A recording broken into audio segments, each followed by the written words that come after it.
Hey everyone, tonight we're drifting back a very, very long way, far beyond castles, crowns, and royal family arguments, far beyond written language, roads, and the invention of socks. Tonight we're traveling into a world where your alarm clock would have been the sunrise, your grocery store would have been an entire forest, and your biggest daily concern might have been whether a curious cave hyena had decided your front doorway looked particularly inviting. So, dim the lights, settle into your favorite blanket, and allow the modern world to fade away for a while.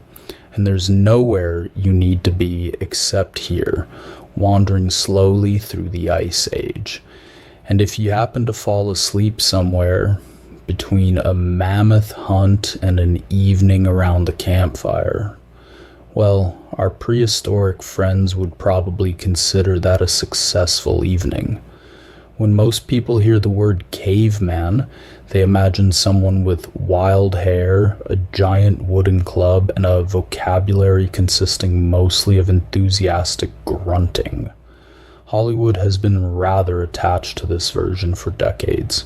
It is simple, memorable, and unfortunately for actual prehistoric humans, mostly wrong, because real prehistoric people were surprisingly ordinary. Not ordinary by our standards, of course. They didn't check emails, complain about slow internet, or wonder whether oat milk tasted better than almond milk. But within their own world, they had routines. They had chores. They had families. They worried about tomorrow's meals. They argued. They laughed. They cared for children. They grew old when luck allowed. And every single day, they woke up with another long list of practical things that simply had to be done. Life wasn't one endless mammoth hunt. In fact, mammoth hunting probably happened rather rarely, because naturally chasing an animal weighing several tons with wooden spears wasn't exactly something you'd pencil into your weekly schedule. Instead, much of daily life looked surprisingly familiar. People woke gradually as daylight entered the shelter. Fire embers from the previous night still glowed beneath layers of ash. Someone carefully stirred them back into life before breakfast. Fire was far too valuable to lose if it could be avoided. Making a brand new fire wasn't impossible. It was simply annoying. And prehistoric people, much like modern people, preferred avoiding unnecessary work whenever possible. Breakfast depended entirely on luck. Perhaps there were dried berries collected weeks earlier. Perhaps smoked meat remained from a previous hunt. Maybe edible roots. Maybe roasted nuts. Sometimes not very much at all. Contrary to popular imagination, prehistoric diets changed constantly depending on geography and season. A family living near rivers might eat enormous quantities of fish. Another group survived largely on plants. Others hunted deer, rabbits, birds, or wild horses. There wasn't one universal caveman diet. The only universal rule was simple: eat whatever nature decided to offer, and nature wasn't especially interested in convenience. After breakfast, the camp slowly became busy. Children weren't immediately sent off to school because, rather inconveniently, schools had not yet been invented. Instead, children learned almost everything by watching adults. A little girl might spend the morning observing someone scrape animal hides. A young boy might carefully watch an experienced hunter repair a spear. Nobody handed out homework. Life itself was the lesson. Mistakes carried consequences that required no grading system. Adults divided their work according to experience, age, skill, and immediate necessity, rather than rigid job titles. Some searched for edible plants, others checked animal traps, some repaired clothing, others shaped stone tools, Someone always gathered firewood. Someone always watched young children. Someone usually kept an eye on nearby predators, because the local wildlife had absolutely no respect for personal boundaries. Imagine trying to enjoy a peaceful afternoon while occasionally wondering whether a hungry cave lion was also enjoying your afternoon. From a distance, it encouraged excellent situational awareness. Stone tool production occupied remarkable amounts of time. Many people picture prehistoric stone tools as rough rocks randomly smashed together. In reality, skilled toolmakers could spend years mastering their craft. Creating a sharp flint blade required patience, planning, and remarkable precision. One poorly aimed strike could ruin hours of careful work. Fortunately, unlike modern smartphones, dropping one usually didn't destroy it completely. Although stepping on a freshly sharpened flint probably remained an unforgettable experience. Clothing demanded endless maintenance. Animal hides had to be cleaned, scraped, stretched, softened, sewn, repaired, repeated. Nothing lasted forever without regular attention. Clothing stiffened, cracked, or simply wore apart. Fashion trends existed only in the broadest possible sense. Warm usually outranked stylish, quite decisively. Around midday, foraging parties often returned carrying baskets woven from plant fibers.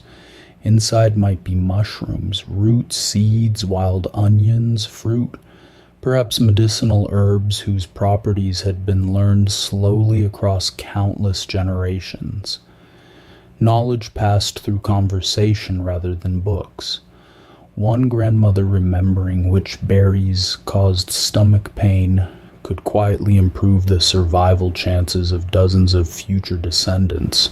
That sort of practical wisdom rarely became famous, yet it mattered enormously.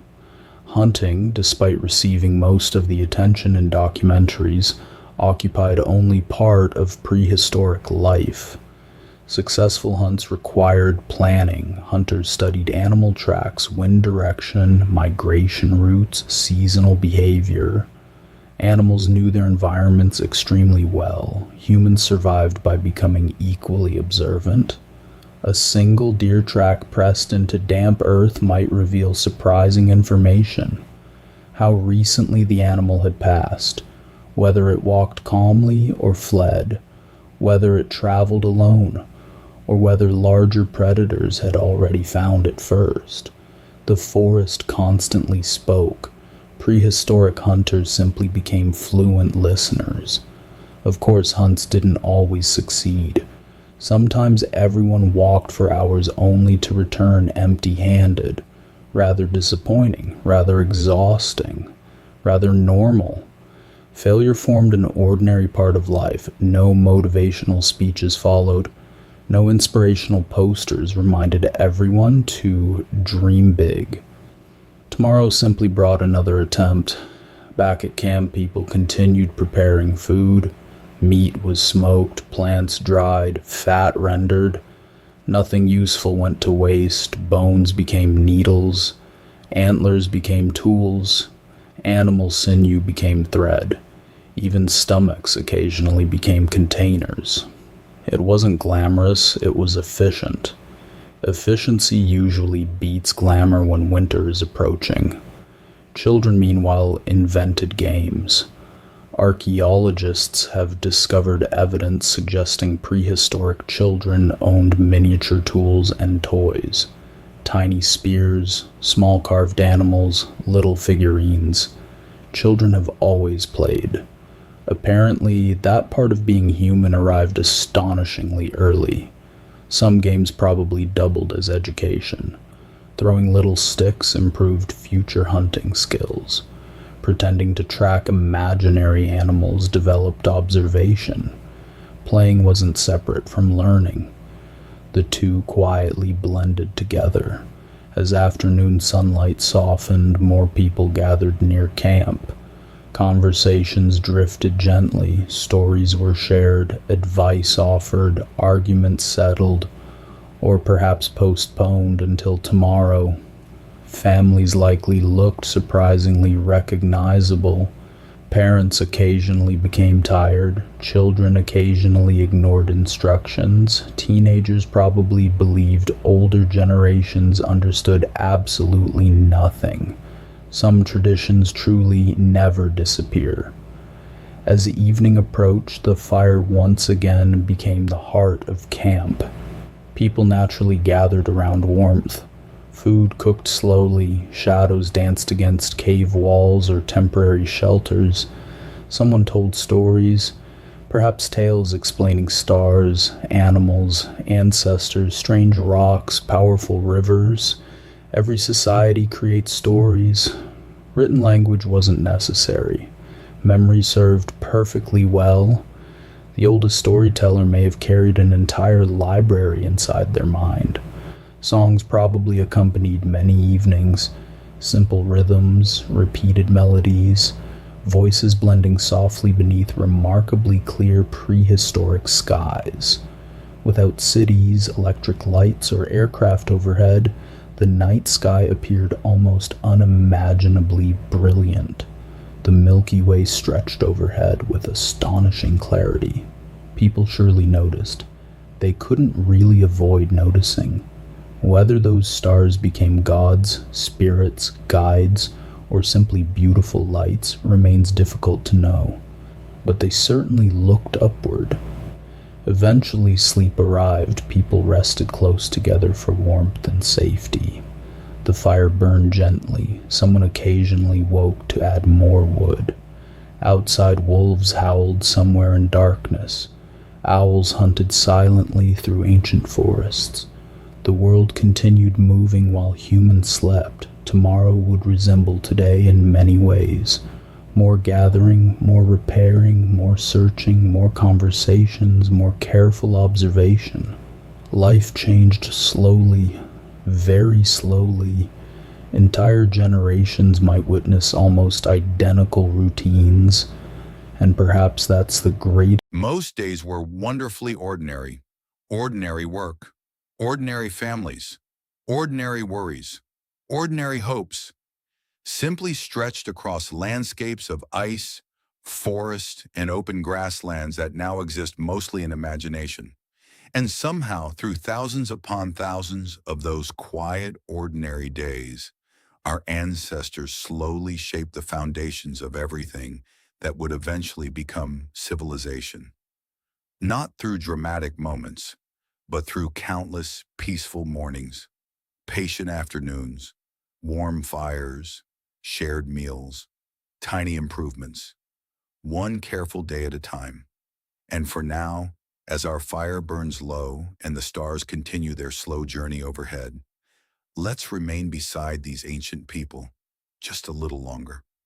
Because tomorrow, much like today, will begin quietly with the first gentle light of dawn. Morning arrived without an alarm clock, no cheerful ringtone, no buzzing phone on a bedside table, just a slow gray light creeping across the landscape as the sun gradually climbed above distant hills. Someone stirred first, usually not because they wanted to, but because the fire needed attention. A campfire, much like a small child, preferred not to be ignored for very long. The glowing embers from the night before hid beneath a blanket of soft ash. A careful hand gently pushed the ash aside. Tiny orange sparks appeared once again. A few dry twigs, a gentle breath, then another. Soon the familiar crackle returned. For prehistoric families, this small morning ritual was one of the most important jobs of the day. Fire offered warmth. Fire cooked food. Fire hardened wooden spear points. Fire kept many predators at a respectful distance. It also made evenings considerably more pleasant. Without it, life became noticeably more complicated. Archaeologists believe many groups carried burning embers when moving from place to place rather than starting fresh every single time. It was a wonderfully practical solution. If something already worked, there was little reason to make life harder. Modern people would probably understand this perfectly. After all, most of us would rather keep a phone charged than rebuild one from raw minerals every morning. Breakfast remained unpredictable. Perhaps dried venison, perhaps roasted hazelnuts collected months earlier, perhaps smoked fish, or perhaps everyone simply accepted that today would begin on a rather empty stomach. Fasting was not a wellness trend. It was simply Tuesday. Water also required attention. Streams looked peaceful enough, but prehistoric people likely knew which ones stayed cleaner than others. Fresh flowing water was always preferable. Standing pools naturally had a habit of becoming unpleasant. Even without microscopes, people noticed patterns. Drink from one stream, feel fine. Drink from another. Spend the next day regretting every decision that led there. Human beings have always been excellent at learning from uncomfortable experiences. As the camp became fully awake, people spread into smaller groups. One group headed toward nearby woodland carrying woven baskets. Another inspected hunting equipment. Someone sharpened stone blades. Someone repaired a broken carrying sling. Someone soothed a crying toddler, whose greatest concern at that particular moment was entirely unrelated to Ice Age survival. Parents, it seems, have always balanced enormous responsibilities while simultaneously searching for whoever wandered off 5 seconds ago. The forest itself was remarkably generous, if you knew where to look. Edible plants appeared in different seasons. Wild garlic pushed through damp soil. Blackberries ripened under summer sunshine. Hazelnuts waited inside hard shells. Mushrooms appeared almost magically after rain.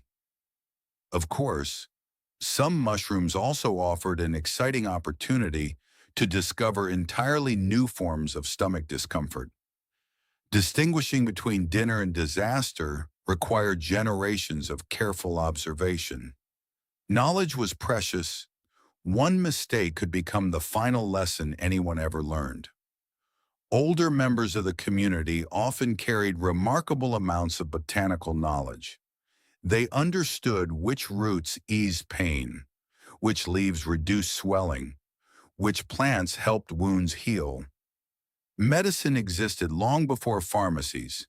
It simply grew quietly beneath people's feet. Children followed along eagerly, not because gathering plants sounded particularly exciting, but because children naturally copy everything adults do. A little girl might carefully collect berries while secretly eating every fifth one. A young boy might proudly carry 3 tiny sticks and consider himself an essential contributor to the entire expedition. Parents probably smiled, or sighed, possibly both. Meanwhile, experienced hunters walked almost silently through forests and open plains. Conversation became rare. Every snapped twig mattered. Every shifting breeze carried information. Bird calls changed when predators approached. Deer moved differently when frightened. The landscape continuously whispered small clues. Hunters listened. Sometimes they followed tracks for hours. A single footprint pressed into soft mud revealed surprising details. Was the animal healthy? Was it limping? Had it passed recently? Was it alone? Tracking required patience bordering on meditation. Modern life rewards speed. Prehistoric life often rewarded stillness. Standing quietly for 10 minutes while watching distant animals wasn't laziness. It was intelligence. Occasionally a hunt succeeded, not with dramatic movie-style music, not with heroic speeches, simply through teamwork. Several hunters guided animals toward carefully chosen ground. Others waited. Spears flew. Then came the difficult work afterward, because catching an animal was only half the task. Now someone had to carry it home. A fully grown deer weighs considerably more than most people would enjoy hauling across uneven ground. Success, while welcome, could also be exhausting. Back at camp, excitement remained surprisingly controlled. Food meant survival, not celebration. Everyone understood exactly how valuable fresh meat could be. Nothing useful disappeared. Skin became clothing. Bones became needles. Teeth sometimes became ornaments. Fat became fuel. Even tendons found new purpose as incredibly strong thread. Waste belonged to societies with supermarkets. Prehistoric communities simply couldn't afford it. Stone tools constantly wore down. Edges dulled. Tips broke. Handles loosened. Repair never truly ended. Some people became genuine masters of stone craftsmanship. A perfectly shaped flint blade could slice remarkably well. In fact, modern surgeons occasionally study prehistoric stone blades because freshly broken obsidian edges can become astonishingly sharp. Although prehistoric patients probably appreciated the sharpness somewhat less than modern researchers do. Throughout the afternoon, conversation drifted naturally. People discussed weather, animal movements, nearby groups, children, food supplies, plans for tomorrow. Human conversation has always revolved around surprisingly familiar topics. Only the vocabulary changes. Instead of discussing traffic, people discussed migrating reindeer, arguably an improvement. Time itself moved differently. There were no calendars hanging on cave walls, no watches, no hourly meetings. People measured time by seasons, the return of certain birds, the blooming of familiar flowers, the freezing of rivers. Nature served as both clock and calendar. Winter approached gradually. Everyone noticed. Preparation became increasingly urgent. Extra firewood, extra dried meat, extra clothing. Winter had very little sympathy for procrastination. Naturally, it arrived anyway. And naturally, everyone wished they had gathered just a little more food. Some traditions remained timeless. As daylight slowly faded, familiar routines returned once again.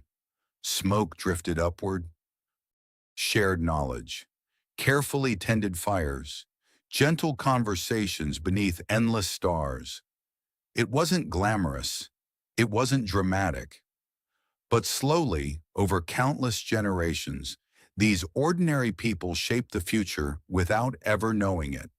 And as sleep quietly settles over their small camp once again, we'll leave the fire glowing softly beside them and continue our slow journey into their ancient world in the next part.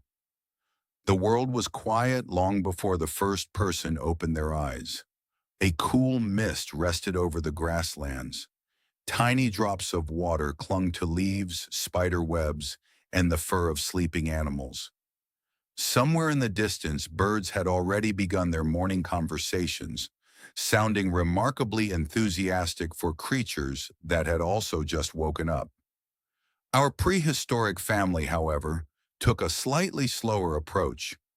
Someone stretched, someone yawned, a child rolled over and refused to wake up, proving that sleeping in is apparently a tradition with very ancient roots. The fire still glowed faintly beneath its blanket of ash. An older woman carefully knelt beside it, feeding it dry grass before adding larger pieces of wood. Soon the flames returned, crackling softly as thin streams of smoke drifted upward into the cool morning air. Fire was more than warmth. It was comfort. It was security. It was the center of nearly every evening conversation. Without realizing it, people naturally arranged their lives around its gentle light. While breakfast slowly cooked, the camp began preparing for another ordinary day. One man carefully inspected several wooden spears lined against a rock. Each one showed signs of constant use: tiny cracks, worn handles, stone points secured with animal sinew. Nothing remained new for very long. Repairing equipment was simply another part of life. If a spear broke during a hunt, that was unfortunate. If it broke because no one bothered checking it beforehand, that was rather less forgivable. Nearby, another member of the group sat cross-legged with a piece of flint resting in his hand. He tapped it gently with a rounded stone. Tiny flakes fell away one after another. Each strike looked almost effortless. It wasn't. Learning to shape stone took years of practice. The difference between a useful blade and a useless rock often came down to a movement no larger than a finger. Modern archaeologists have found thousands upon thousands of discarded stone flakes scattered across ancient campsites. Each tiny fragment is like a footprint left behind by someone patiently working through the afternoon. Not every attempt succeeded. Sometimes a carefully shaped tool shattered unexpectedly. Naturally, because even prehistoric life occasionally reminded people that some days simply refused to cooperate. Children wandered nearby, watching everything. One little boy reached toward the freshly sharpened blade. An adult gently stopped him. Some lessons, fortunately, required no painful demonstration. The children soon found their own entertainment. They chased one another around fallen logs, collected unusual stones, invented games whose rules probably changed every 5 minutes. Laughter echoed through the camp. That sound has changed remarkably little across tens of thousands of years. Even in the Ice Age, children somehow discovered endless ways to laugh at absolutely nothing. Around mid-morning, several adults prepared to gather fresh water. The nearest stream lay a comfortable walk from the camp. Clay containers had not yet become common in many prehistoric societies, so people often carried water using carefully crafted skin bags or natural containers. It was slow work, heavy work, but necessary. Every day demanded effort simply to maintain the basics of life. As they walked, they noticed tracks pressed into damp earth. Not human. A small herd of deer had passed through during the night. Fresh footprints suggested they were still nearby. One of the hunters quietly smiled. Perhaps tomorrow's search would begin there. The landscape constantly offered little hints. You simply needed enough patience to notice them. Returning with water, they found others busy preparing animal hides. Fresh hides were surprisingly stubborn. First came scraping away every remaining bit of flesh, then stretching, then drying, then softening. Hours of repetitive work transformed stiff skin into flexible clothing.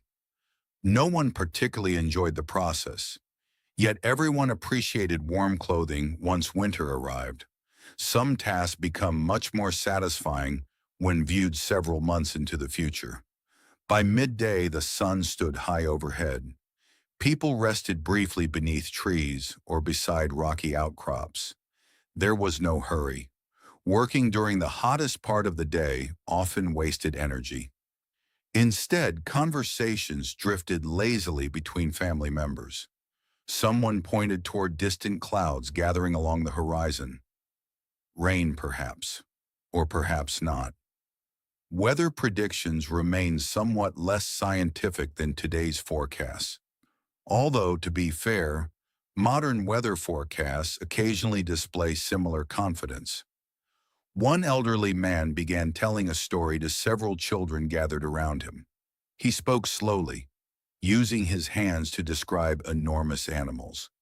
Great herds crossing open plains, hunters moving silently together. Children listened with wide eyes. The story entertained them, but it also quietly taught them. Where animals traveled, which valleys flooded, which plants appeared after spring rains. Stories carried memory. Memory carried survival. Without writing, every generation depended upon careful listeners. In many ways, every grandparent became a living library. Lose enough libraries, and knowledge disappeared. Afternoon arrived gently. Several women sorted collected plants into neat little piles. Edible berries, medicinal leaves, strong fibers for weaving, roots that needed cooking before anyone could safely eat them. Everything required careful identification. One mistake might poison the entire family. Fortunately, generations of experience had already removed many dangerous guesses. Nearby, several young teenagers practiced throwing wooden spears. Their aim varied considerably. One spear landed neatly in the target. Another flew into a bush. The third somehow ended up behind everyone else. An impressive achievement, though perhaps not in the intended direction. No one laughed cruelly. Everyone had once thrown their first spear. Skill arrived slowly, like almost everything else. As the afternoon faded into evening, the hunters returned. Today had brought only rabbits and a few birds. Not an enormous feast, but enough. Enough was often all anyone hoped for. Small animals mattered more than modern imagination usually allows. A rabbit could feed several people. Birds provided both meat and feathers. Nothing was insignificant. The meal that kept everyone alive rarely looked dramatic. Back at camp, cooking began once again. Smoke curled upward into the cooling sky. The familiar smell of roasting food spread through the air. Children gathered close, impatient as always. Apparently asking, "Is it ready yet?" is one of humanity's oldest traditions. As darkness slowly settled across the land, the stars appeared one by one. Without artificial light, the heavens became astonishingly bright. The Milky Way stretched from one horizon to the other like a glowing river. People surely noticed patterns. Perhaps they imagined animals among the stars. Perhaps ancestors. Perhaps spirits watching quietly overhead. We cannot know exactly what they believed, but we know they looked up. Nearly every human culture eventually did. The fire burned warmly. Faces glowed orange in the flickering light. Conversations softened. The day's work had ended. Tomorrow would bring another beginning, another walk through familiar forests, another careful search for food, another evening beneath the endless sky. Life was simple, not easy, but simple. It moved with the seasons rather than the clock. It followed rivers instead of roads. It depended upon neighbors more than possessions. And perhaps in that quiet rhythm, these ancient people found a kind of peace that feels strangely familiar, even after tens of thousands of years. So as the fire settles into glowing embers once more, and the sounds of the prehistoric night gently surround the camp, we'll leave our ancestors to their well-earned rest and continue wandering through their remarkable everyday lives in the next part. By the time the first pale light crept over the eastern horizon once again, the camp was already beginning to stir. The morning air was crisp enough to make every breath visible. A thin blanket of mist floated across the valley, softening the outlines of distant trees until they looked almost like shadows painted onto the landscape. For a few peaceful moments, nothing happened. The fire quietly crackled. A bird called somewhere above. Leaves rustled gently in the breeze. It was an ordinary morning, and that was exactly what prehistoric people hoped for. An ordinary day usually meant everyone had survived the night. That was never something to take for granted. Predators had excellent hearing. So did humans. A strange noise in the darkness often meant someone remained awake just a little longer, listening carefully before settling back down. Fortunately, most nights passed without incident. Life was dangerous, certainly, but it was not a non-stop struggle against enormous beasts every waking minute. The Ice Age was not one long action film. It was mostly filled with routine. After warming themselves beside the fire, several members of the group prepared to leave camp. Today's destination was a patch of woodland several miles away where hazelnuts had begun ripening. Collecting them required patience. The nuts were small, the shells were stubborn, and gathering enough to feed an entire family could take hours. Still, they were worth the effort. Hazelnuts contained valuable fats that helped people survive the colder months. Prehistoric people understood this through experience rather than chemistry. They didn't need to know the word calories, they simply knew which foods kept them strong. As they walked through the forest, every member of the group remained quietly alert, not frightened, simply attentive. The forest constantly changed. Fresh footprints crossed muddy ground. Broken branches hinted that deer had passed nearby. A patch of disturbed soil suggested wild boar had been digging for roots during the night. Nature was always leaving messages. Reading them became second nature. One young woman paused beside a cluster of berries. She examined them carefully before picking only a handful. Some were ready, others needed another week. Taking everything at once would leave nothing for later. Without ever calling it conservation, prehistoric communities often harvested carefully because they understood something wonderfully simple. If you destroy today's food, tomorrow becomes rather awkward. Meanwhile, back at camp, another small group remained behind. An older man sat near a large piece of antler, slowly carving it into what would eventually become a fishing hook. His hands moved with quiet confidence. Every cut served a purpose. Every mistake would waste valuable material. Nothing happened quickly. The entire process could occupy much of the day. Yet no one seemed impatient. The pace of life encouraged careful work. Rushing rarely improved anything. Nearby, two women repaired a large animal skin that had developed several small tears. Using bone needles and thread made from sinew, they stitched each opening closed with remarkable precision. Bone needles found by archaeologists are astonishingly delicate. Some even have tiny eyes for threading.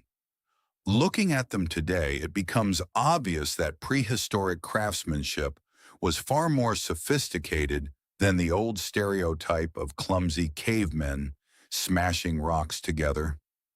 Reality, as usual, proved considerably more interesting.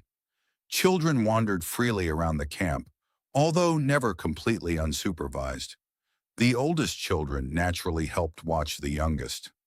Responsibility arrived early, not because adults wished to burden children, but because everyone contributed in whatever ways they could.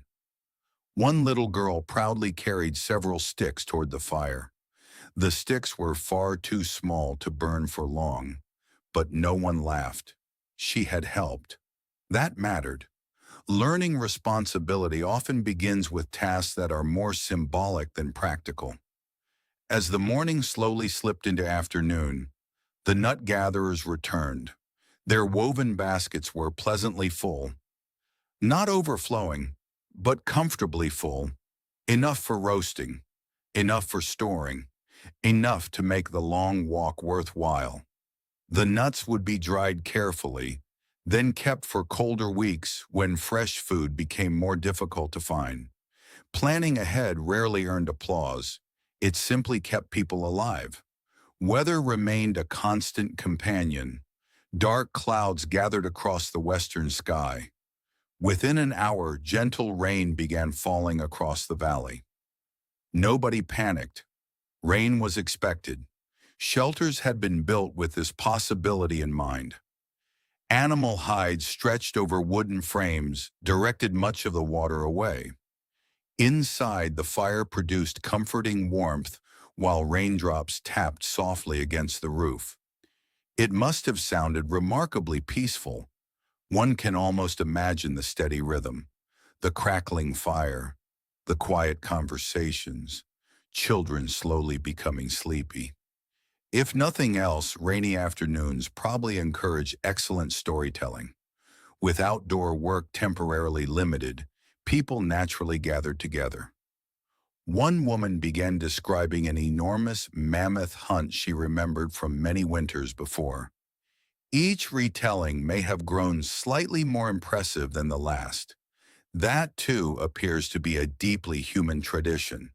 The mammoth became a little larger, the snow a little deeper, the journey a little longer. Memory has always enjoyed polishing a good story. Still hidden inside every tale were useful lessons.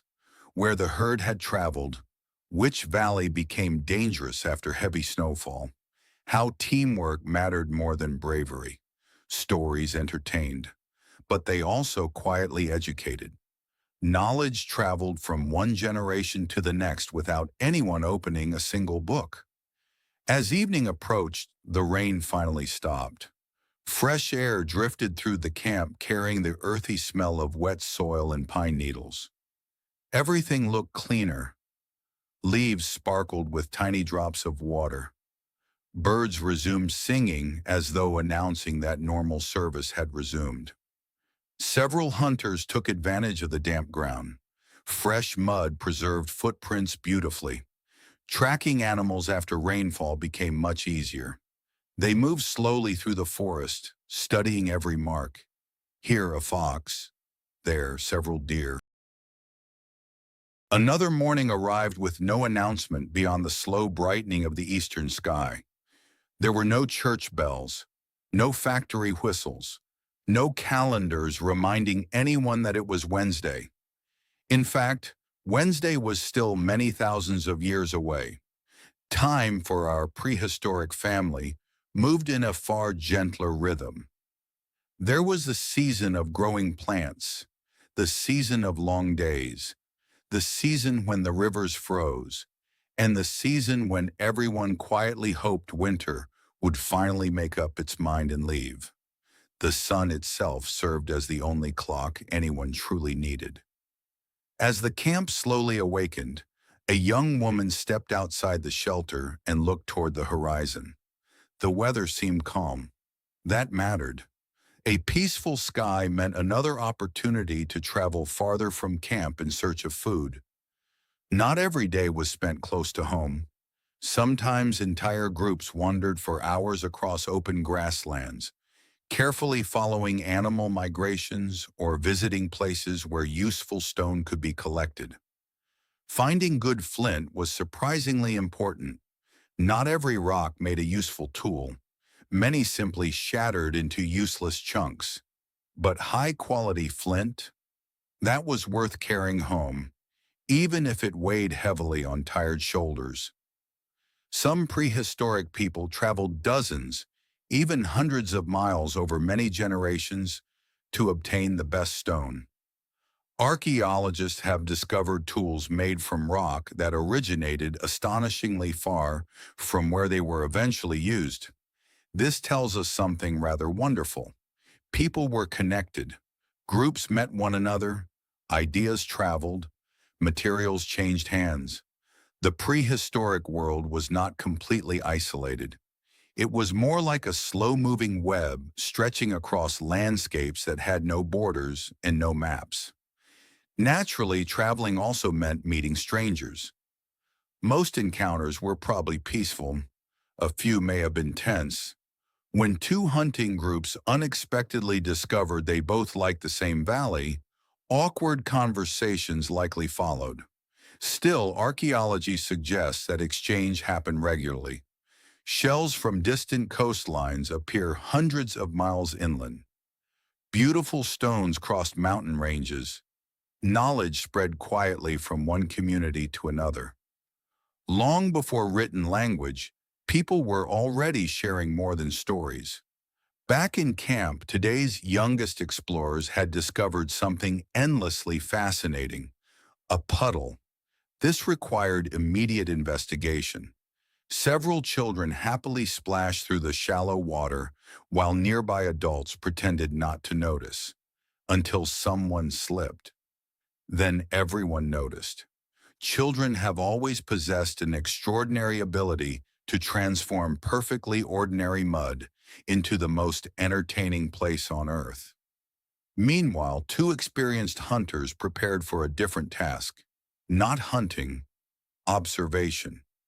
Sometimes the smartest decision was simply to watch. They climbed a rocky hillside overlooking the valley below and remained almost perfectly still. From there, they could see herds moving across distant grasslands. Small groups of horses grazed near the river. Farther away, several reindeer slowly drifted south. Watching animals over many seasons revealed important patterns.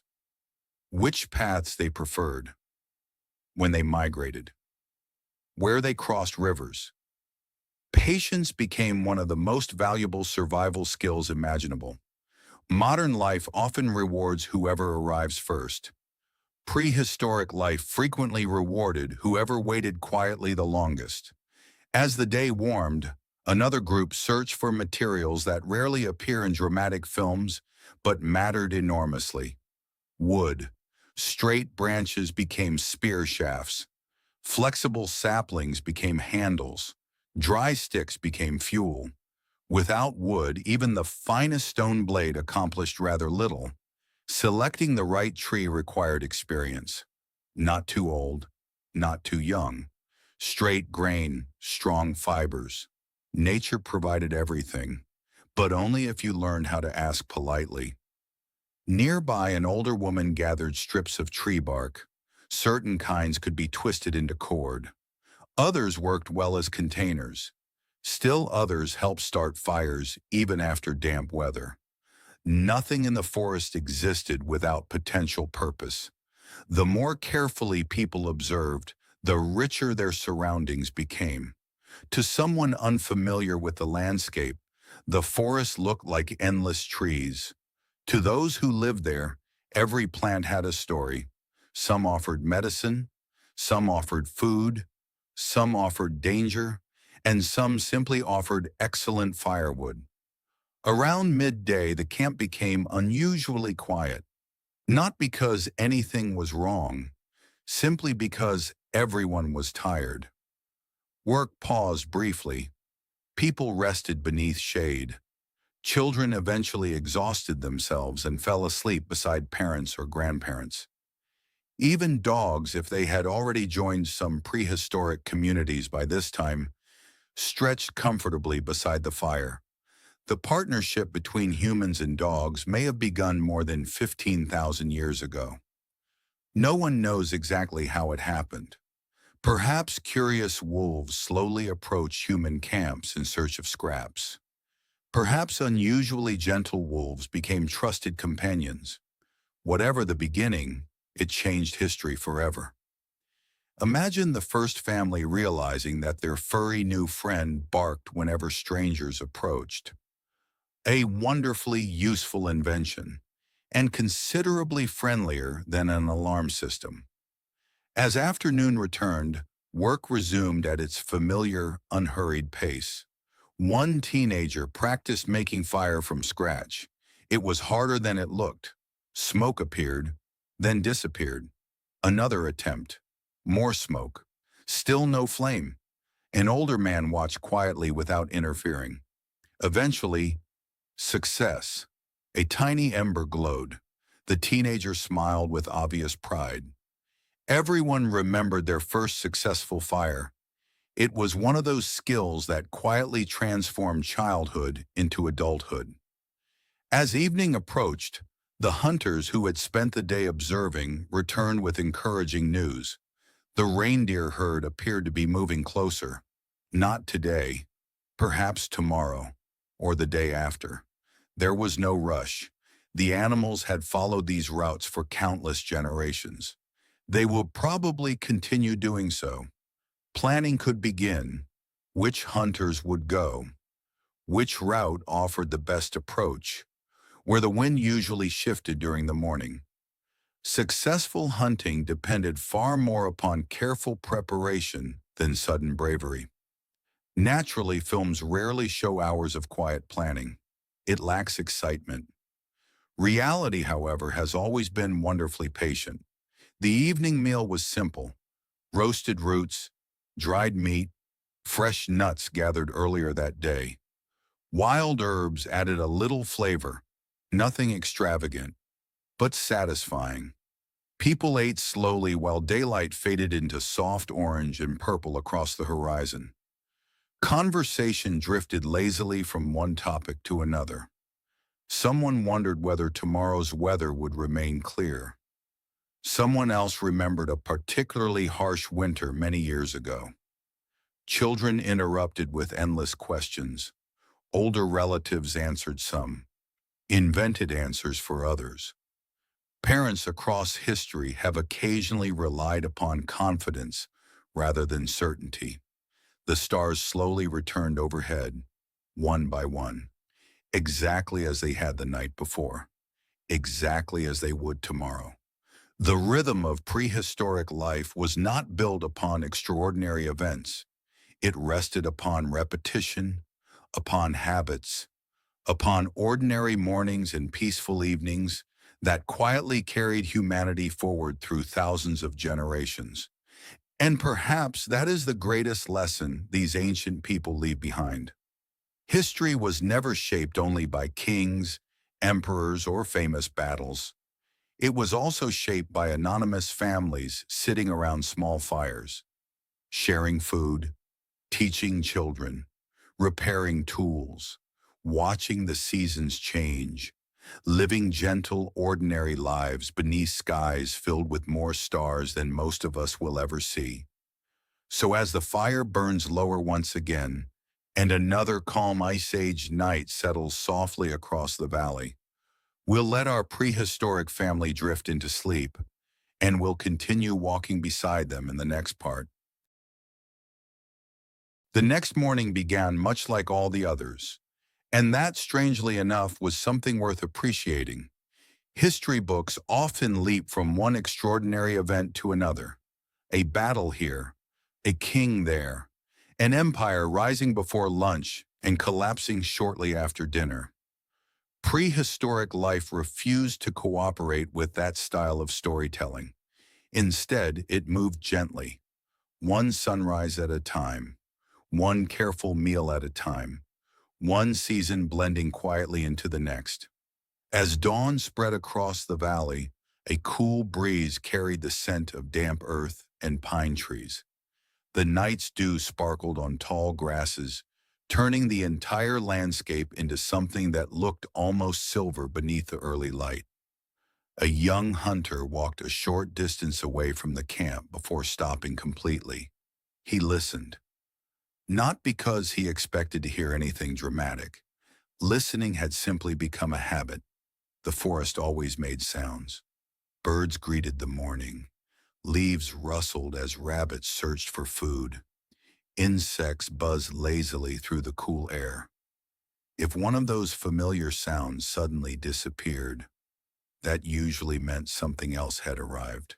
Perhaps a wolf, perhaps a bear, perhaps nothing more dangerous than another group of humans. Silence itself could be useful information. Back in camp, breakfast preparations had already begun. An elderly woman carefully crushed dried acorns using two smooth stones. Acorns are edible, although they require rather a lot of effort before anyone would willingly eat them. Fresh acorns contain bitter tannins that must be washed away. It is exactly the sort of food that makes you appreciate whoever first discovered the proper preparation. Someone, thousands of years earlier, had apparently looked at a bitter nut and thought, there must be a way to improve this. Human curiosity has always been wonderfully persistent. Nearby, another family member stirred a pot made from tightly woven plant fibers coated with clay. The mixture simmered slowly beside the fire. Cooking itself had become one of humanity's greatest inventions. Soft foods became easier to chew. Hard roots became digestible. Dangerous bacteria often disappeared beneath enough heat. It also made dinner considerably more enjoyable. Few inventions have improved daily life quite as consistently as putting food over fire. Children slowly wandered awake. One little boy carried a carved wooden stick everywhere he went. To him, it was undoubtedly the finest spear ever created. To everyone else, it looked suspiciously like an ordinary branch. Imagination, however, has always had remarkable powers. Today's stick became tomorrow's mammoth. Today's game quietly became tomorrow's lesson. The adults rarely interrupted these games unless someone wandered somewhere dangerous. Learning through play happened naturally. No one announced today's educational objectives. Life provided those automatically. Later that morning, several adults set off toward a nearby river. Fishing was often less risky than hunting large animals. Fish rarely charged back. This alone made them attractive. Using carefully carved bone hooks, woven nets, or sharpened spears, people waited patiently beside the water. Patience appeared again. It seems almost impossible to discuss prehistoric life without mentioning patience. Waiting for fish, waiting for seasons, waiting for berries to ripen, waiting for migrating animals. Modern society often encourages immediate results. Our ancestors would probably find that rather exhausting. The river itself was busy with life. Dragonflies skimmed across the surface. Small fish darted between reeds. Water birds searched patiently along the shoreline. Everything seemed connected. People were simply another part of that larger world, not separate from nature, entirely dependent upon it. One fisherman quietly pointed toward fresh footprints pressed into soft mud. They belonged to an enormous brown bear. Judging by their sharp edges, the tracks were recent, very recent. The group exchanged calm glances. No panic, no shouting, simply a quiet decision to move somewhere else. Sometimes wisdom consisted of politely allowing the local bear to enjoy the river in peace. The bear almost certainly appreciated the arrangement as well. Back at camp, another important activity filled the afternoon: making rope. It sounds astonishingly ordinary, because it is. Yet rope changed everything. Strong cord tied stone points onto spears. It secured shelters. It carried supplies. It repaired clothing. People twisted plant fibers together carefully, creating surprisingly durable lengths of cord. Hours passed. Hands worked steadily. Conversation flowed easily around the task. Many important jobs required more time than excitement. History rarely celebrates whoever invented better rope, and yet civilization quietly owes them a considerable debt. Nearby, an older man examined the sky. Clouds drifted slowly from the west. He watched their movement thoughtfully. Generations of observation had taught people remarkable amounts about local weather. No satellite images, no weather apps, just careful attention. Dark clouds moving in a certain direction often meant rain. A particular wind brought colder air. Bird behavior occasionally hinted at approaching storms. Nature constantly offered clues. Those who noticed them usually fared better. As afternoon slipped toward evening, a cheerful surprise awaited the returning fishing group. Another dawn arrived so quietly that it almost seemed to apologize for waking anyone. The stars faded one by one, retreating into the growing blue of the morning sky. A cool breeze wandered through the valley, carrying the scent of damp grass and distant pine forests.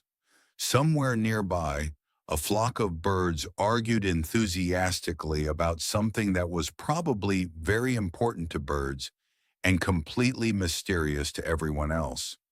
The camp remained still for a few more peaceful moments. Then, almost without anyone giving instructions, life began moving once again. One person added fresh wood to the fire. Another stretched sore muscles after sleeping on layers of animal hides. A small child sat up, looked around sleepily, and immediately decided that breakfast should happen as soon as humanly possible. Some priorities, it seems, have remained unchanged for tens of thousands of years. Breakfast today consisted of dried meat, roasted hazelnuts, and a handful of berries that had been carefully preserved from earlier in the season. No one complained about the lack of variety. When obtaining food requires hours of walking, gathering, hunting, or preparing, people tend to become remarkably grateful for whatever appears on the menu. Modern supermarkets would probably have seemed like pure magic. Imagine explaining that one day people would travel inside large metal boxes simply to choose between 27 different kinds of breakfast cereal. Our prehistoric family might have nodded politely before quietly wondering why anyone needed that many. After eating, the camp separated into its familiar rhythm. Today's weather looked unusually clear. That made it an excellent opportunity for a longer journey. Several adults planned to visit an area where fine quality flint could be collected. The location was nearly half a day's walk away. Good stone was valuable enough to justify the effort. Not every piece of flint became a knife or spear point. Some pieces would eventually become scrapers for cleaning hides. Others would become drills for making holes in wood, bone, or antler. A particularly skilled craftsperson could transform an ordinary stone into a surprisingly elegant collection of tools. Archaeologists often speak with admiration about prehistoric craftsmanship. Looking closely at these tools, it becomes easy to understand why. Many were beautifully balanced, carefully shaped, made with patience rather than haste. Back at camp, those remaining behind focused on quieter work. An elderly woman sat beside several children, patiently teaching them how to braid long strands of plant fiber into strong cord. Tiny hands copied every movement, not perfectly, but well enough. Learning rarely happened through lectures. Instead, knowledge passed gently from one pair of hands to another. Watch carefully. Try again. Almost. There you are. Education existed long before classrooms. It simply looked rather different. Nearby, another adult carefully polished a bone needle with a piece of smooth sandstone. The needle itself was astonishingly delicate, thin enough to pass through soft leather, strong enough to survive countless repairs. Holding one today, you might easily mistake it for something made only a few centuries ago, rather than many thousands of years in the past. Sometimes the deeper archaeologists dig into prehistory, the more complicated our ancestors become. The old image of clumsy cavemen slowly disappears. In its place appear skilled craftspeople, careful observers, creative problem solvers. People who looked at the world and quietly asked, "How can I make this work just a little better?" Meanwhile, the group searching for flint continued across rolling hills covered with tall grasses. The journey itself required attention, not because they expected danger around every corner, but because paying attention had become second nature. Fresh animal tracks crossed their path. A fox had passed during the night. Several rabbits had been feeding nearby. Farther away, they noticed the distant silhouettes of wild horses grazing peacefully. No one disturbed them. Today was not a hunting day. Some days were simply about gathering resources, and there was always another task waiting tomorrow. Eventually, they reached the rocky hillside where veins of high-quality flint emerged from the ground. Collecting it demanded patience. Large pieces had to be carefully separated without breaking the valuable stone inside. Heavy blocks were then wrapped in animal skins before being carried home. The journey back felt considerably longer. Curiously, rocks have always become heavier on the return trip. It is one of nature's oldest and least appreciated mysteries. By the time the group returned to camp, the afternoon sun had begun its slow descent toward the horizon. The children rushed over with excited curiosity. New stones always meant new tools. New tools often meant interesting demonstrations. One experienced toolmaker selected a promising piece of flint and settled comfortably beside the fire. Everyone watched. Even after thousands of repetitions, the process remained quietly fascinating. A carefully chosen hammerstone struck the flint at exactly the right angle. A sharp flake snapped away. Another followed. Slowly, almost magically, a spear point began to emerge. Every strike had purpose. Too much force. The stone shattered. Too little. Nothing happened. It was a conversation between human hands and ancient rock, one requiring years to master. As evening approached, another familiar routine began. Preparing tomorrow, some meat was hung above the fire to dry. Bundles of gathered herbs were tied together. Freshly made rope was neatly coiled. Broken tools were placed nearby for repair in the morning. Nothing waited until the last possible moment if it could be helped. Planning ahead wasn't considered especially clever. It was simply normal. As darkness slowly returned, everyone gathered once more around the comforting glow of the fire. Children leaned sleepily against parents. Older members of the group exchanged quiet stories. One man pointed toward a familiar group of stars rising above the trees. Those stars had guided countless generations before him. They would continue shining long after everyone around the fire had become only distant memories. There is something strangely comforting about that thought. Human lives pass quietly. The stars remain. The fire crackled gently. Someone laughed softly at a story whose punchline had probably been told 100 times before. No one seemed to mind. The best stories often improve with repetition, or perhaps everyone simply enjoyed the familiar comfort of hearing them again. Outside the warm circle of firelight, the ancient world continued its endless rhythm. Owls hunted silently. Wolves called across distant hills. The wind whispered through tall grasses that had waved beneath countless forgotten sunsets. Inside the camp, however, everything felt peaceful, safe, ordinary, and perhaps that is the greatest surprise of prehistoric life. It was not built from constant danger or endless adventure. It was built from ordinary evenings, exactly like this one. Families sharing food, friends repairing tools, children slowly falling asleep beside warm fires. One calm day following another. The sort of quiet life that rarely appears in legends, yet quietly carried humanity through thousands upon thousands of years.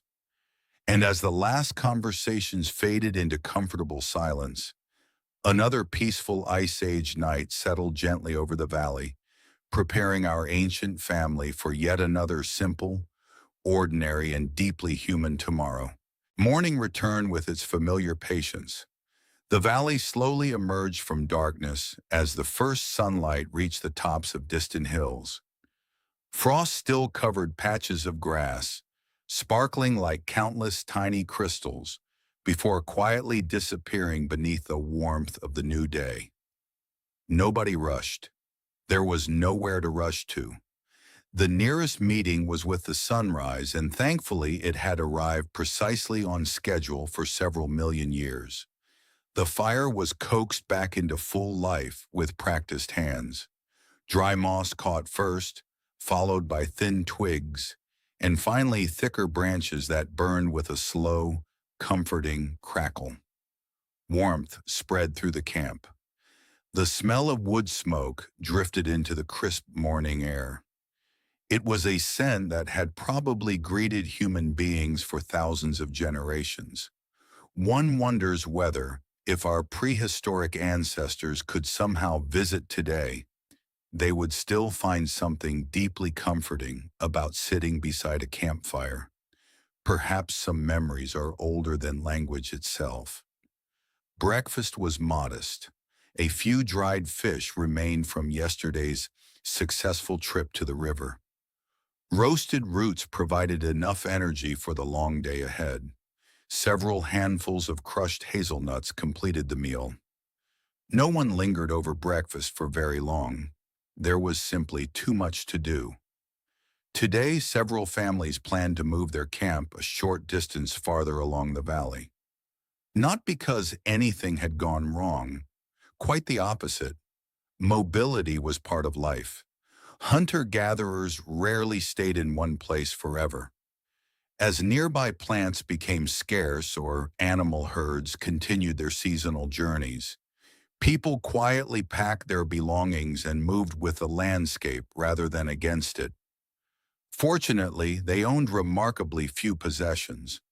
Everything important could be carried. Animal hides were folded carefully, stone tools wrapped securely, bundles of firewood tied together. Glowing embers from the morning fire were placed inside a container lined with ash so they could remain alive throughout the journey. Bringing fire along was much easier than creating it again from nothing. A wonderfully practical solution. Naturally, the camp slowly disappeared. Within an hour, almost nothing remained except faint footprints, scattered ashes, and a few broken twigs. Nature would reclaim the rest surprisingly quickly. Grass would grow again. Rain would soften the footprints.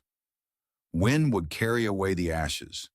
Thousands of years later, archaeologists would patiently search for these tiny traces, trying to reconstruct entire lives from a handful of stone flakes and bits of charcoal.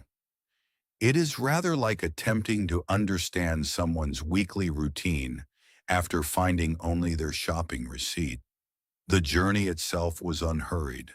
Children wandered slightly ahead before being gently called back. Older members walked at a comfortable pace. The strongest adults carried the heaviest loads without complaint. Everyone understood that tomorrow someone else might need help instead. Cooperation was not considered heroic. It was simply expected. Along the way, they passed a meadow filled with wildflowers. Bees drifted lazily from blossom to blossom. Butterflies floated through the warm air. It would have looked surprisingly familiar to modern eyes. The Ice Age was not permanently buried beneath snow and glaciers.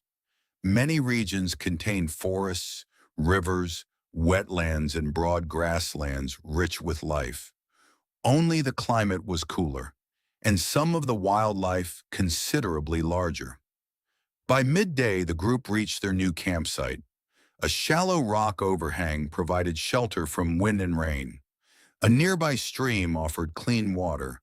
Trees surrounded the area, providing both firewood and protection. An experienced eye recognized a good campsite almost immediately. Everything important lay within easy reach. Setting up camp happened almost automatically. Children collected small sticks. Adults built simple windbreaks using branches and hides. Others restarted the fire using the carefully protected embers carried from the previous camp. Within a surprisingly short time, life had settled into its familiar rhythm once again. Home, after all, was less about the location than the people gathered around the fire. During the afternoon, several adults inspected the surrounding area.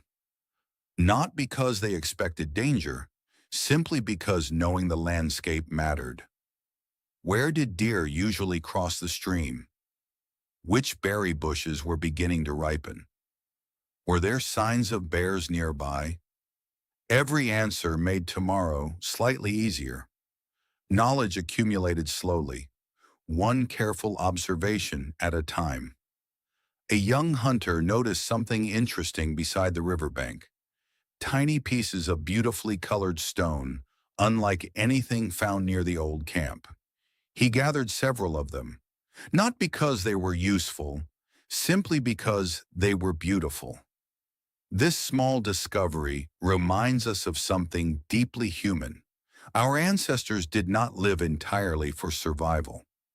Archaeologists have uncovered beads, carved figurines, decorated tools, and carefully shaped ornaments from remarkably ancient sites. Beauty mattered. Art mattered, even when life remained uncertain. Perhaps after finishing the day's work, someone simply wanted to create something lovely. That desire has accompanied humanity for a very long time. As evening approached, several children sat beside an older woman while she carefully threaded small shells onto a length of braided fiber. The shells had come from a river many days away. Someone had carried them here, perhaps through trade, perhaps during seasonal travel. One by one, the necklace slowly took shape. The children watched with quiet fascination. Someday they would learn the same careful movements. One generation teaching the next, without schools, without books, without anyone ever announcing that class was now beginning. The evening meal was simple once again.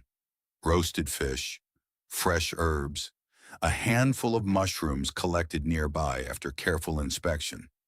Because prehistoric mushroom identification carried considerably higher stakes than an incorrect answer on a quiz. The fire burned warmly as darkness settled across the valley. Tonight the stars looked slightly different, not because they had changed, but because the camp had moved. Even a few miles altered the view between trees and hills.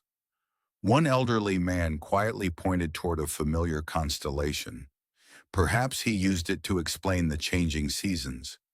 Perhaps it reminded him of ancestors now gone. Or perhaps he simply enjoyed looking at it. Sometimes beauty requires no further explanation. The children gradually drifted to sleep. Adults continued talking softly beside the fire.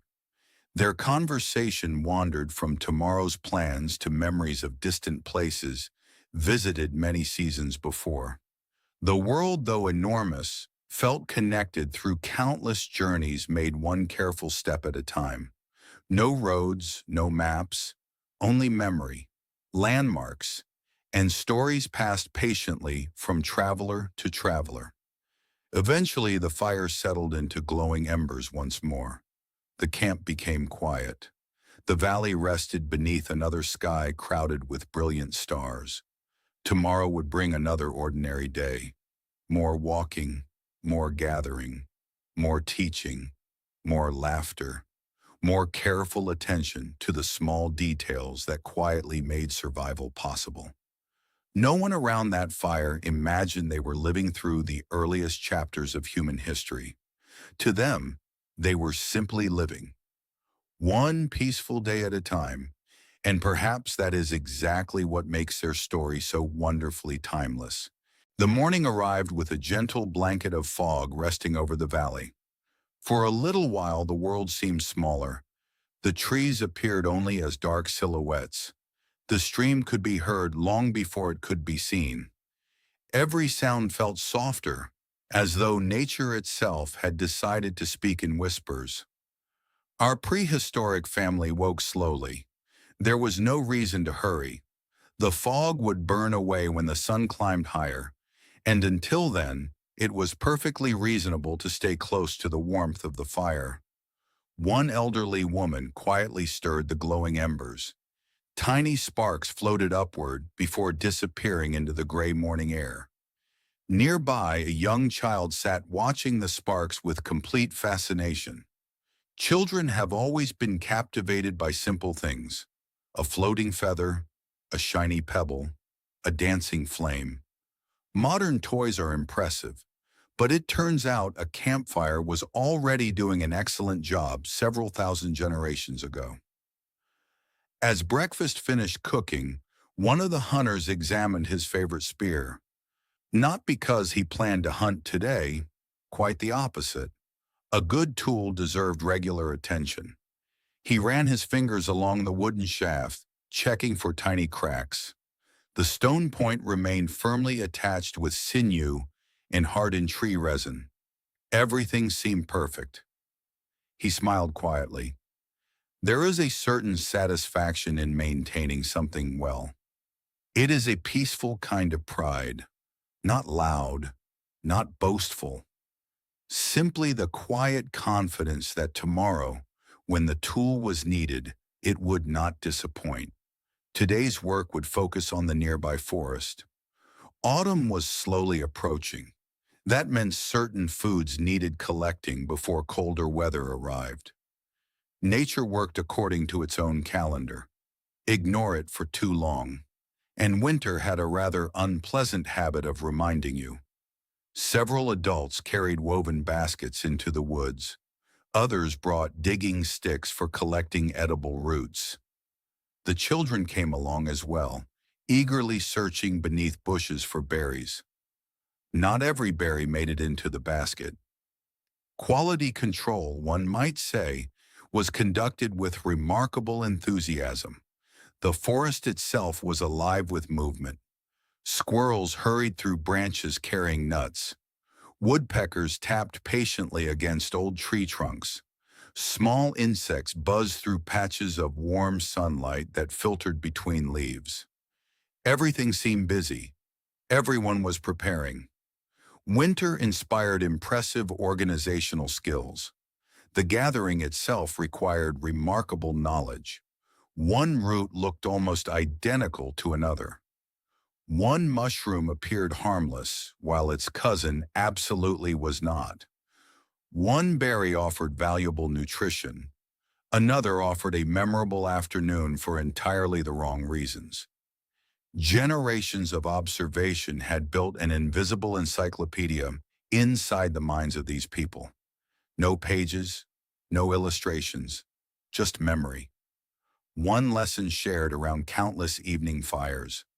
As the basket slowly filled, conversation drifted naturally between the adults. They spoke quietly. No one needed to raise their voice. The forest carried sound surprisingly well. Besides, there was something peaceful about moving through nature without disturbing it. Modern hikers sometimes describe a feeling of becoming part of the landscape. Our prehistoric family probably never thought of it that way. To them, they had always been part of the landscape. Around midday, they paused beside a small stream. Fresh water flowed gently over smooth stones, polished by thousands of years of current. Everyone rested, some drank, others simply listened. The steady sound of moving water had likely comforted human beings for longer than anyone could possibly remember. Not every moment needed to accomplish something. Even in prehistoric life, there was room for quiet pauses. Back at camp, several older members of the community remained busy with another important task. Preparing animal hides for winter clothing. It was patient work. The hides were stretched across wooden frames, scraped carefully with stone tools, rubbed repeatedly until they became softer and more flexible. Hours passed. The work continued, one careful movement after another. There were no shortcuts, only experience. An impatient worker might ruin an entire hide. A patient one produced clothing that could last for years. Perhaps that is why patience appears so often throughout prehistoric life. Nature rarely rewarded haste. As afternoon sunlight warmed the valley, the gathering party returned with heavy baskets.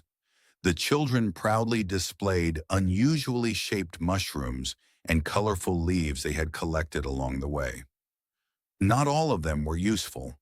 Some were simply interesting. Curiosity, after all, is one of humanity's oldest habits.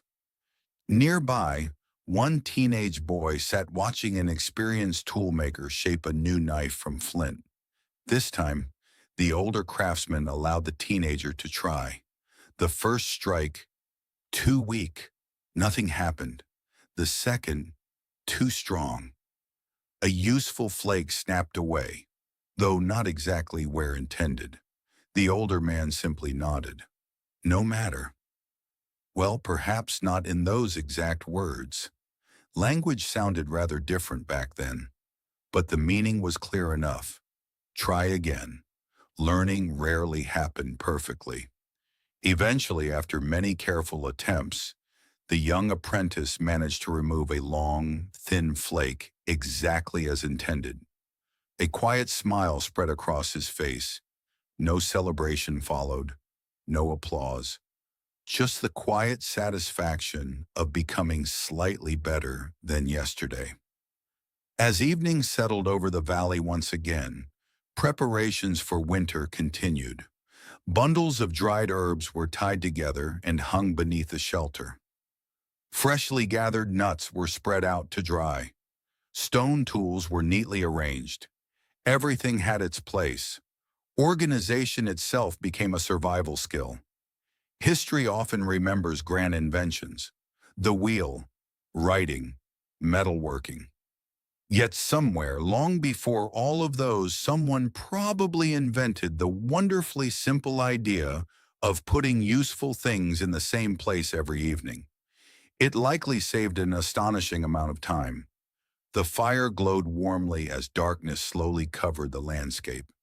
A gentle wind rustled through nearby trees. The air had become noticeably cooler than it had been only a few weeks earlier. Summer was quietly slipping away.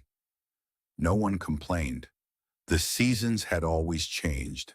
They always would. One elderly storyteller began speaking softly. Tonight's tale was not about a great hunt, nor about dangerous animals. Instead, it told of an ancestor remembered for extraordinary kindness. Someone who had shared food during a harsh winter. Someone who had cared for an injured traveler. Someone whose generosity had become part of the community's memory. It is comforting to imagine that even tens of thousands of years ago, people chose to remember kindness alongside courage. Perhaps they understood something that history books sometimes forget. Communities survive through cooperation far more often than competition. The children listened carefully. Some stayed awake until the story ended. Others drifted asleep before reaching the final words. The storyteller didn't seem to mind. The stories would be told again and again. That was their purpose. The fire slowly settled into glowing embers. Above the valley, countless stars shone with silent brilliance. Tomorrow would almost certainly resemble today, and in the prehistoric world, that was usually the very best kind of tomorrow. The valley greeted another morning with the quiet confidence of a place that had witnessed countless generations come and go. Mist drifted lazily above the stream before dissolving into the warming air. A family of deer cautiously stepped from the edge of the forest, lowering their heads to graze while keeping one ear turned toward every unfamiliar sound. They were careful. The humans would be careful too. The two species had spent thousands of years studying one another, one trying to survive, the other trying to eat without becoming someone else's dinner first.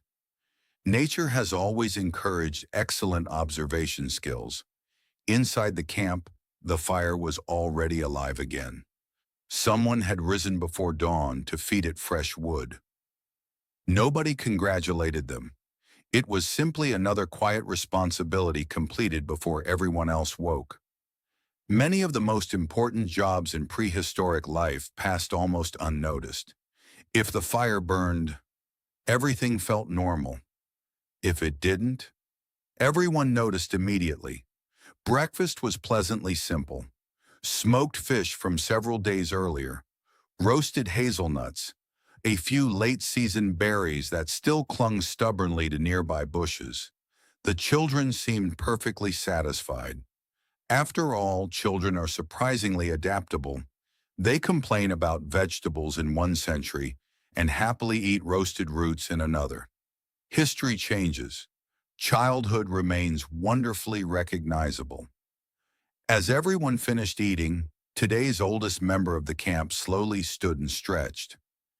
Age looked rather different in prehistoric societies. Anyone reaching 50 or 60 years of age had accumulated an extraordinary amount of experience. They remembered harsh winters younger people had never seen, floods, droughts, successful hunting grounds that appeared only every few years. They became living archives. No written records existed. Instead, memory itself preserved history. Losing an elder meant losing an entire library. That is one reason archaeologists believe many prehistoric communities cared for older or injured people long after they could no longer hunt. Their knowledge remained invaluable. This morning, the elder quietly gathered several children around a flat patch of soft earth. Using a stick, they began drawing simple shapes: animal tracks, river bends, nearby hills, safe places, dangerous places. Perhaps it was the world's oldest geography lesson. No maps decorated classroom walls, only lines drawn in dirt beneath an open sky. The children watched carefully. Soon they copied the drawings themselves. Some looked remarkably accurate. Others resembled animals that had suffered unfortunate artistic accidents. The teacher nodded patiently anyway. Every expert begins somewhere. Meanwhile, several hunters prepared for an overnight journey. Large herds had recently been spotted beyond the distant ridge, and reaching them would require more than a single day's walk. Preparation became wonderfully methodical. Extra spears, bundles of dried meat, fresh water, stone knives, small pouches containing materials for starting a fire if necessary. Every item served a purpose. Every unnecessary object stayed behind. Carrying extra weight across miles of rough countryside quickly teaches the value of simplicity. Modern travelers occasionally discover this after packing 6 pairs of shoes for a weekend trip. Our prehistoric hunters probably would have raised an eyebrow. One sturdy pair seemed entirely sufficient. Before leaving, the hunters quietly embraced family members. Nothing dramatic, no stirring speeches, no promises worthy of a Hollywood soundtrack. Simply a few calm words and a confident smile. Long journeys happened regularly. People accepted them as part of life. The hunting party disappeared slowly into the forest. Within minutes, only the sound of birds remained. Back at camp, the rhythm continued almost unchanged. Someone repaired a woven basket that had begun to unravel. Another person polished a bone awl until it became smooth enough to pierce thick leather. Children searched beneath fallen logs for insects and tiny frogs. Everything attracted their curiosity. One little girl proudly presented an unusually shaped stone to her grandmother. The grandmother examined it with great seriousness before declaring it a wonderful discovery. Perhaps it truly was. Or perhaps she simply understood the importance of encouraging curiosity. Either way, both walked away smiling. As the afternoon unfolded, dark clouds gathered unexpectedly. A cool wind swept through the valley. Rain arrived in steady sheets, drumming softly against stretched animal hides covering the shelters. Everyone moved a little closer to the fire. Work slowed. Conversation grew warmer. Storms often encouraged people to remain together. Outside, the forest became quiet beneath the rainfall. Inside, stories returned. An elderly storyteller described animals no longer seen nearby. Massive mammoths wandering endless grasslands. Great woolly rhinoceroses crossing frozen rivers. Enormous cave bears whose footprints seemed almost impossibly large. The younger children listened with wide eyes. To them, these creatures already sounded like legends. History often disappears slowly enough that one generation barely notices. By evening, the rain had stopped. The valley smelled fresh. Water droplets clung to every leaf. A rainbow briefly appeared across the distant hills, before fading as quietly as it had arrived. No one knew why rainbows formed, but they surely admired them. Beauty rarely requires explanation. The evening meal felt especially comforting after the cool rain. A thick stew simmered beside the fire, filled with roots, herbs, mushrooms, and the last pieces of smoked meat. The aroma drifted gently through the camp. People ate slowly. Nobody hurried. There would still be tomorrow's work. There always was. After supper, the storyteller spoke once more. This time, the tale wasn't about mighty hunters or dangerous animals. It was about a family that had survived because they had shared everything they had during a harsh winter. The lesson was quiet. Strength mattered. Skill mattered.